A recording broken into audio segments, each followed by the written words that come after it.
Okay, so I'm here with Britain's Got Talent semi-finalists Ted and Grace, who will be performing at the Baths Hall this Sunday at our celebration of local talent. So the main question that everybody wants to know is, what was your experience like on Britain's Got Talent? You tell me what she says afterwards. What was your experience like on Britain's Got Talent? Oh yeah, wonderful. I enjoyed every minute of it. It was really nice. You think when you hear about these programmes that like it's all just like bear baiting for TV and stuff, but I think Britain's Got Talent, they really look after you. Like, got no bad word to say about them. It was just a fantastic experience from like the beginning to the end. It's a really long process.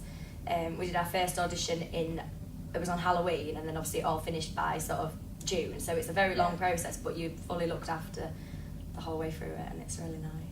I promised to wear my £700 suit that they bought me, Wow. which they took me down into the West End of London to a tailor's. Now, it was 3 o'clock in the afternoon when they measured me for the suit, Yeah. and it was delivered the next morning at 9 o'clock. So I think that's what cost us £700. They worked all night on it. But yes, it's quite wonderful. And, Wow, that's good.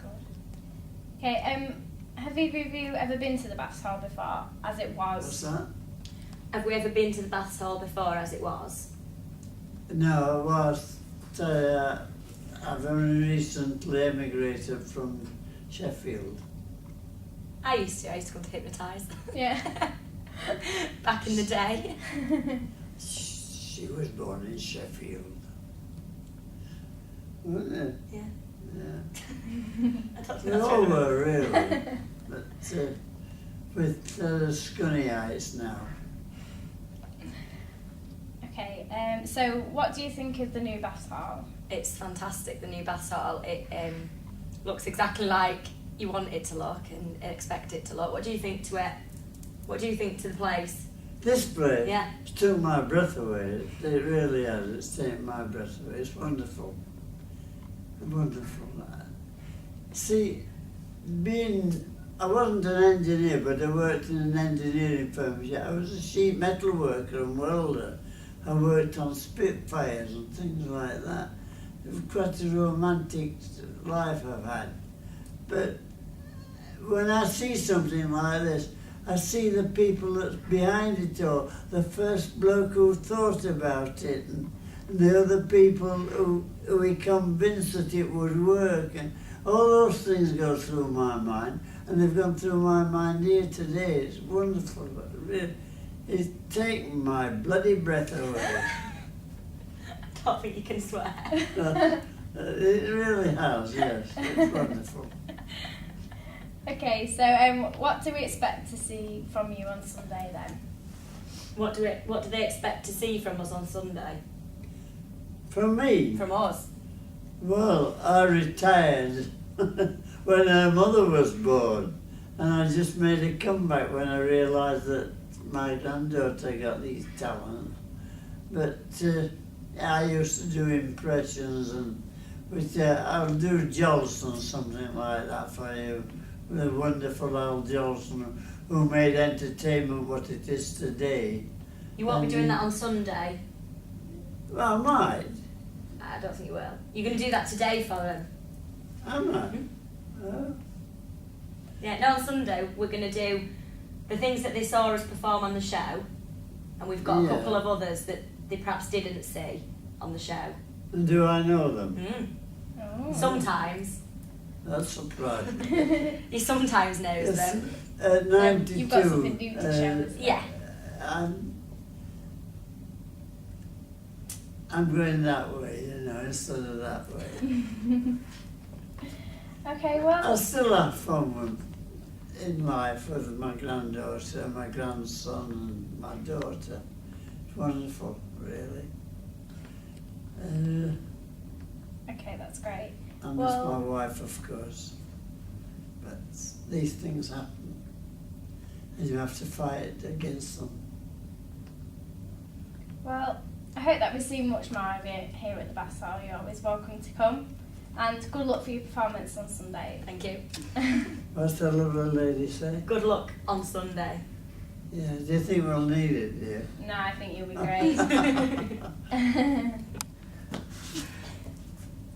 Many years ago,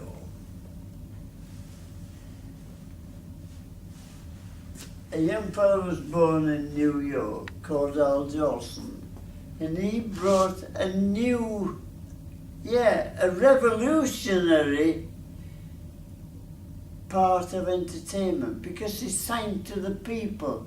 They were singers before. They either stood there with their hands in front of them like that, or their hands behind them like that.